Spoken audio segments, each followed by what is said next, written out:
자, 그럼 긴급 편성은 여기서 마치고 이제 정규 방송인 책 읽기로 계속 진행을 하도록 하겠습니다. 로버트 로우리 목사님은 버크날 대학을 우등으로 졸업함과 동시에 모교의 문학교수가 되었습니다. 1845년에 침례 교단에서 목사 안수를 받고 펜실베니아의 웨스트 체스터 교회에서 목회를 시작했습니다. 그 후에 여러 교회로 옮겨 사역하다 마지막으로 뉴저지 주의 플레인필드에 있는 파크 예비뉴 교회에서 목회를 했습니다. 로버트 로우리 목사님이 목회할 1864년은 무렵은 남북전쟁의 후유증으로 인해 미국 사회의 기아와 질병이 창궐해서 많은 사람이 어려움을 겪었습니다. 로우리 목사님이 병든 사람들을 돌보던 어느 날 하나님께서 보여주시는 환상을 봅니다. 그때부터 절망이 가득한 시대에 희망적인 찬송을 작사 작곡하여 보고하기 시작합니다. 로버트 로우리 목사님은 요한복음 1장 7절을 말씀으로 은혜를 받고 오직 예수 그리스도의 십자가에 흘린 보혈의 공로만이 우리의 모든 죄가 씻음받았음을 고백하는 찬양시를 작사했습니다.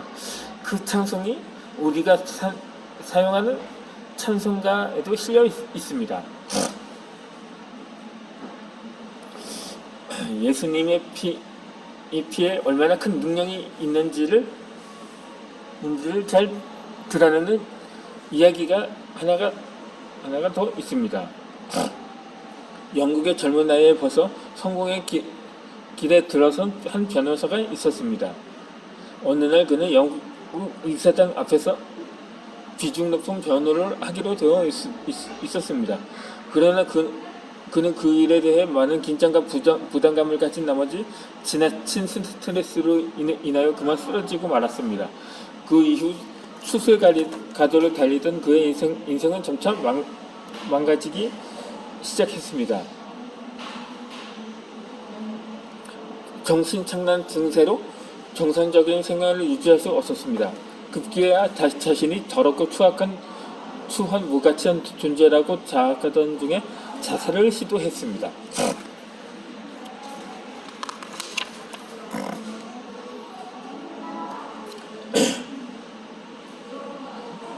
그러나 그는 주변에 있던 그를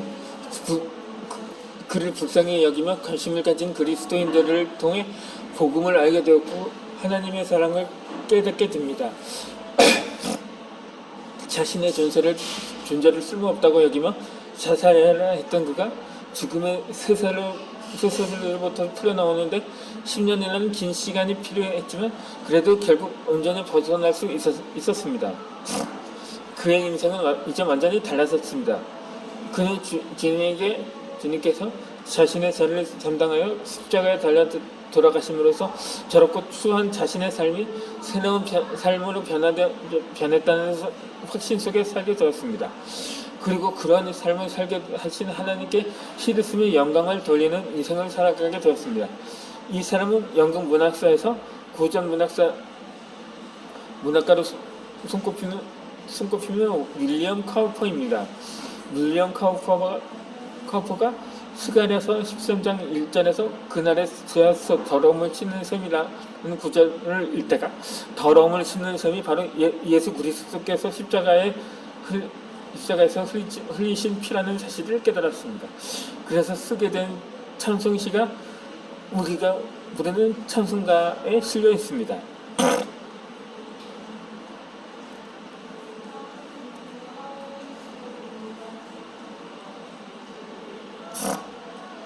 예수님을 믿는다고 하면서 하나님의 아들 예수님이 우리를 위해 흘리신 보험이 얼마나 큰 능력이 있는지 모르고 산다면 그것이야말로 정말 안타까운 일입니다.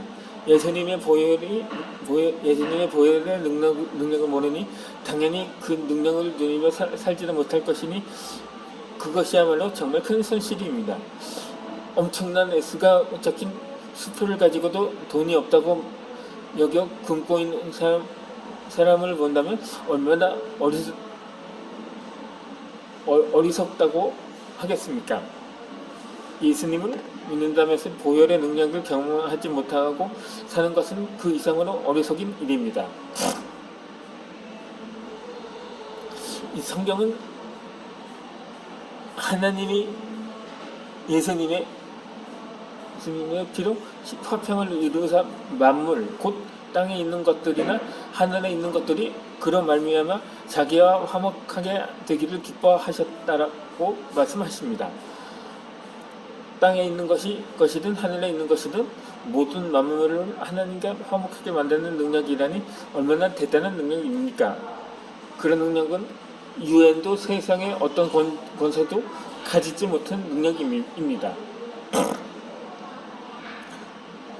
성경은 또한 우리가 예수의 피를 힘입어 성소에 들어갈 담력을 얻는다고 말씀합니다. 거룩한 하나님이 계시는 성소에는 어떤 누구도 함부로 들어갈 수 없습니다. 대통령이 머무는 곳에는 아무나 함부로 들어갈 수 없습니다.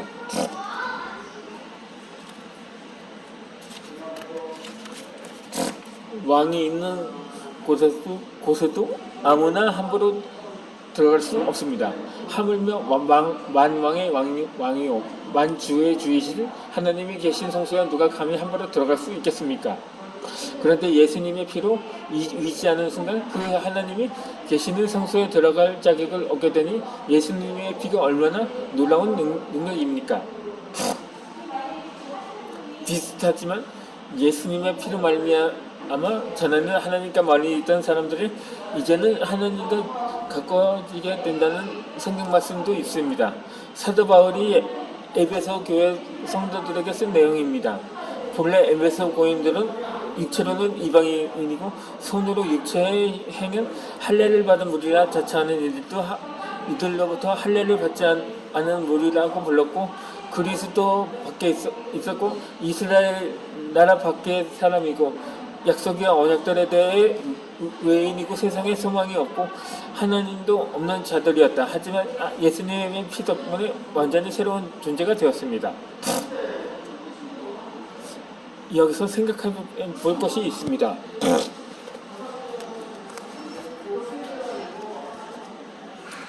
우리는 예수님의 피로 말미암아 하나님과의 관계가 회복되고 새로운 존재로 될 뿐만 아니라 예수님의 보혈을 의지하여 드리는 기도로 말미암아 아마 하나님의 크신 역사를 경험하게 된다는 사실입니다. 과테말라의 알모론가에서 일어난 부흥의 역사는 보혈의 능력을 의지한 기도가 얼마나 엄청난지를 잘 보여줍니다. 원래 알모론가 주민들은 마시몽이라는 우상을 섬기고 있었습니다. 마시몽은 50에서 60cm 정도의 크기로서 진흙으로 된 얼굴과 나무로 만든 몸체에 옷을 입혀 놓은 우상입니다. 사람들은 마시몽 앞에 무릎 꿇고 충성의 입맞춤을 바칩니다. 그리고 그 발에다 그들의 빈약한 소득으로 장만한 숯병을 놓고는 이 제물이 축복과 치유를 가져다 주기를 기원합니다. 이 마시몽의 제사장은 우상에게 담배 한 대와 술 한 모금을 바친 후 자기 입안 가득히 담았다가 광신도들에게 토해줍니다. 이런 행위를 통해 신도들은 일종의 권능이 있는 악마가 나타나 축복을 해줄 것을 기대하면서 그 앞을 떠납니다. 문제는 그런 우상 숭배가 결코 유익한 결과를 가져오지 않는다는 것입니다. 실제로 알모론가 주민들은 술과 마약, 폭력에 찌든 삶을 살았습니다. 농사도 잘 되지 않았습니다. 그 지역에 형무소가 잠그마치 네 곳이나 있었습니다. 알모론가는 말 그대로 저주받은 땅이었습니다. 그렇게 저주받은 땅에서 마리아노 목사라는 분이 사역을 시작했습니다. 마리아노 목사는 원래 카톨릭 신자였고 방탕하게 살았습니다. 그러던 1974년의 어느 날 예수님이 찾아오셨습니다. 예수님을 만난 마리아노는 예수님을 구주로 영접했습니다. 거듭난 그리스도인이 되었습니다. 그리고는 마침내 하나님의 인도하심을 받아 알모론가에서 사역을 시작하게 되었습니다.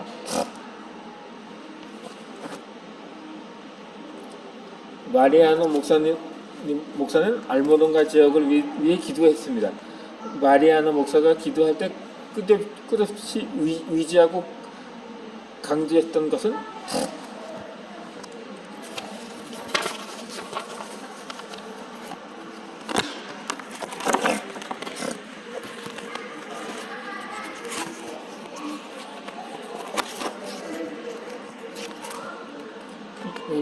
예수님의 보험입니다. 마리아노 목사님은 예수님의 보혈의 능력이 얼마나 크고 위대한지 알고 있었습니다. 보혈의 능력을 의지하여 기도할 때 흑암의 세력이 무너지고 하나님의 영광이 선포되며 하나님의 나라가 확장된다는 확신을 가지고 있었습니다. 마리아노 목사는 내 이름을 일컫는 내 백성이 그 악한 길에서 떠나 스스로 겸비하고 기도하여 내 얼굴을 구하면 내가 하늘에서 듣고 그 죄를 사하고 그 땅을 고치라는 말씀을 붙잡았습니다. 영적 전쟁이 시작되고 마귀는 엄청난 공격을 해왔습니다. 폭력배들이 총으로 협박했습니다. 이 마리아노 목사의 아들도 충격을 받았습니다. 그러나 하나님의 특별한 보호하심으로 살아날 수 있었습니다. 알모론가 주민들은 서서히 변화되기 시작했습니다. 우상 숭배에서 벗어나 예수님을 믿기 시작했습니다. 병자들이 예수 이름으로 고침을 받는 역사가 일어났습니다. 알코올과 마약, 폭력도 사라지기 시작했습니다. 36개의 술집이 문을 닫았습니다. 범죄자를 가뒀던 4곳의 형무소도 필요 없게 되었습니다. 4곳의 형무소가 결혼과 가족 행사를 여는 곳으로 바뀌었습니다. 이 변화를 막기 위해 2003년에 사탄 숭배자들이 과테말라를 찾아왔다고 합니다. 그 교주가 알모론가를 방문하기로 되어 있었습니다. 그런데 그 교주가 땅을 디디는 순간 정신을 잃고 쓰러졌습니다. 그 후로 사탄 숭배자들은 알모론가의 부흥을 위해 방해하려는 어떤 시도도 할 수 없었습니다. 그와 같은 영적 변화가 일어난 후 저주받은 땅 알모론가는 비옥한 땅으로 변했습니다. 얼마나 열매들이 잘 자랐는지 무, 당근, 양배추 등을 매일 수확해서 도시로 갖다 팔 수 있게 되었습니다. 매일 세 트럭 분량의 채소가 생산되던 땅에서 매일 50트럭의 양배추, 무, 당근 등을 생산하여 도시로 내다 팔게 되었으니 말 그대로 기적이 일어나는 것입니다. 이렇게 농사를 지을 수 있도록 물이 마르지 않는 것 역시 놀라운 기적입니다.